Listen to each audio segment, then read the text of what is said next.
What's up, guys? Hey, this is Christian Brindle with Medicare Agent, and we're back with another video. Good to be back. Hope everybody's doing well. Thank you so much for taking the time to watch this video. Before we get into this topic today, I wanted to talk about egos with you guys and talk about, is it a good thing or is it a bad thing for an agent to have an ego? But before we get into this conversation here, I just want to quickly talk to you guys about my favorite telemarketing lead company in the industry, and that is Lead Heroes. Guys, Lead Heroes has got you covered when it comes to telemarketing leads. They're the best in the business at it.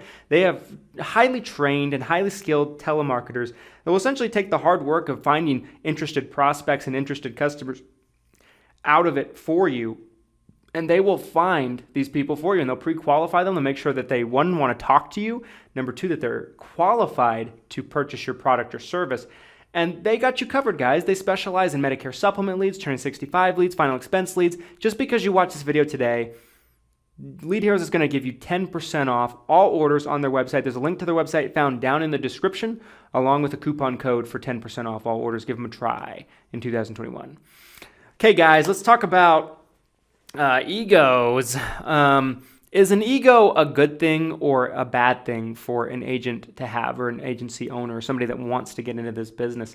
I think this is a really interesting question because it seems like there's a very differentiating opinion here on the spectrum for people. And what I mean by this is there are certain people that say, hey, you got to believe in yourself, right? You got to believe that you can do these things. You got to believe that you can build a business that's worth something, right? That you can do this, right? In an industry that, depending on your source, somewhere between 90 to 95% of people are out of it in 3 years. There's a very small percentage of us that actually stick around, that are actually lifers, right? They're actually in the business for a long period of time, for a decade or 2 decades or 3 decades. There's a very small percentage of people that actually do that. So some people will say, well, you got to believe in yourself, right? Other people will say, well, that's nonsense. There's a difference between confidence and being egotistical. Then there's other people that say, oh, stay humble, right? Be humble. Nobody likes someone that's not humble. Here's my take on it, guys. My personal opinion. I have been called humble by a lot of people in the industry. I've also been called super arrogant and cocky by people in the industry. It's kind of funny, depending on who you talk to, their opinion of me is going to be like super one way on one end of the spectrum or super the other way on the other end of the spectrum. So I don't know what I would really call myself. I mean, I think like everybody, I'm a complicated individual. I'm a complicated human being. I think all of us have different layers to our personalities. I think anytime you say, well, this person is that. I mean, there's certainly people out there that is what they are, right? There's not a whole lot to them other than that. But I think for most people, I think we have different phases of us, or maybe moods that we might find ourselves into, where we might come across really cocky, or in the next day we might come across incredibly humble. It's just kind of growing and kind of like figuring out who you are throughout life, in this journey of life. My opinion is this. Some of my favorite people in the industry, and also just in the business world in general, that I look up to are incredibly freaking cocky people. Like unbelievably cocky people. Like a lot of you guys know, I'm a big Grant Cardone fan. Huge Grant Cardone fan. He is so freaking arrogant and cocky, right? If you've ever read his book, Be Obsessed or Be Average, it's one of my favorite books that he's ever put out. The cover, he's sitting on his plane, right? And just like kind of showboating, like, whoa, look at this, like just letting it all hang out, if you will. He's a really, really arrogant guy, but it doesn't turn me off, right? It does not turn me off at all. In fact, like I dig it a little bit, and so there's definitely some of that in my personality as an agency owner. Now, that being said, I think that there's a limit to it, right? In my opinion, I think you need a little bit of both, right? You need a little bit of cockiness, but you also need maybe some humility where it fits. And this is what I mean by that. I think you need to be a little bit of cockiness in your attitude, a little pep to your step, because you got to believe in you. You got to believe in you so much that it's almost to the point where it's a little bit insane, a little bit, it'd be like to believe that you can do these certain amount of things. You have to believe that you are absolutely the shit right? That you are the bee's knees, the cat's meow, the cooler than the other side of the pillow. You got to believe in yourself like that. Because if you don't, then you're going to constantly get in your own way by having insecurities that maybe you're not good enough and you can't do it. But on the flip side of things, you don't want to become an egomaniac and a crazy person either, to where, you're just absolutely out of control. There's certainly people in our world that are like that, right? And that prevents them from being successful as well.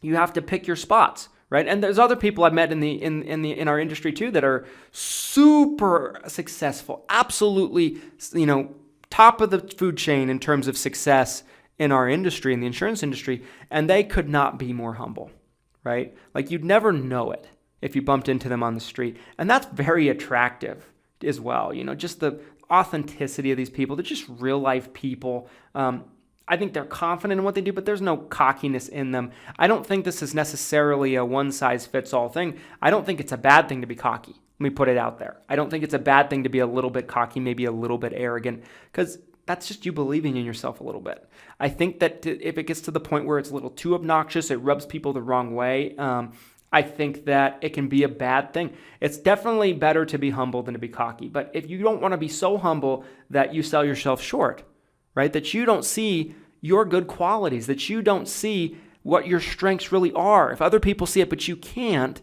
you're never going to be able to fully utilize your good qualities and be able to reach your potential in your business.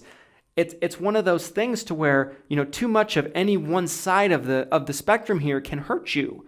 Because if you're too humble and you just really have a hard time patting yourself on the back, you're probably going to sell yourself short a little bit, and it might prevent you from reaching new heights. But at the same time, there's a lot of people that are incredibly humble that reach incredibly high heights, but they do have confidence in them, a little bit in them, just enough to kind of balance it out here, guys. That's my opinion on it, though. I don't think it's a bad thing to be cocky, and if anything, I think it can be helpful in certain instances in your business. That being said, you don't want to be, a narcissist.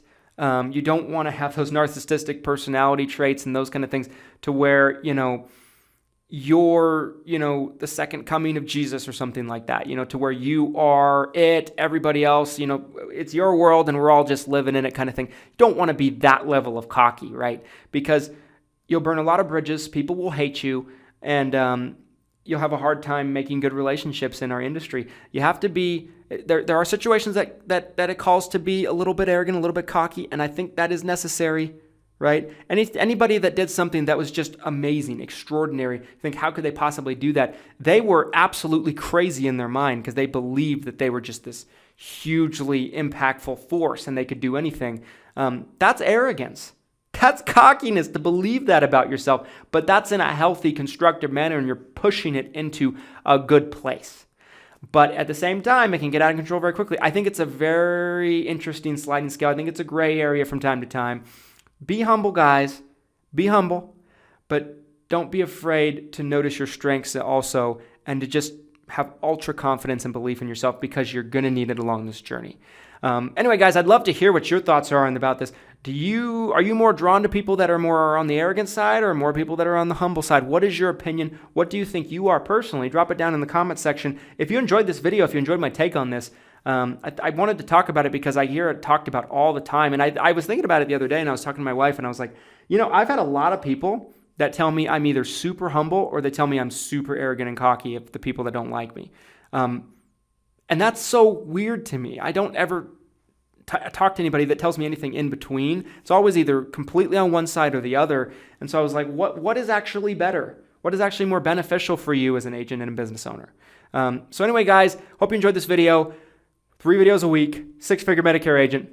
We'll be back next week. Have a great day. Take care, everybody.